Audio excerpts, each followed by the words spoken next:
Hello, today we're talking about William Hogarth, Freemason's Harlot by Jeremy Bell. This is kind of a cool book. Back in 1717, as you guys know, the Grand Lodge was established, so in their 300th celebration, this book came out, and Hogarth was one of the first Masons to be raised or to join after the Grand Lodge, and he was at the time a famous British artist.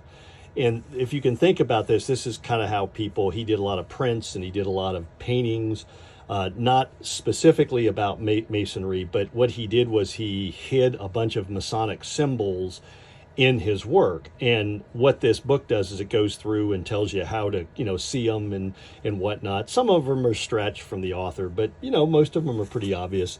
And, this is kind of fun. And the thing that I kind of like about, you can see and I'll show you these paintings too, but how they kind of point it out into the book. And the book is really well done. It's really pretty. I'll show you a couple of things.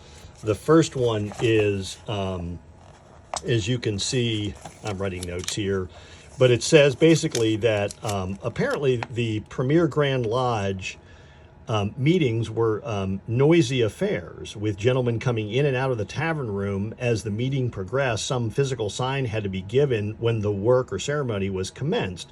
The Premier Grand Lodge devised a system of small handheld columns. So I look at this book not only as kind of an interesting pictorial of what Hogarth did, but also as a really, beautiful kind of picture book of what was going on. Like I've never understood why we had columns, and that gives an explanation of some jurisdictions still use these, some do not. I heard one jurisdiction say they stopped using it because everybody got confused how to put it up and how to put it down. But anyways, it's kind of an interesting way of looking at it as a history book.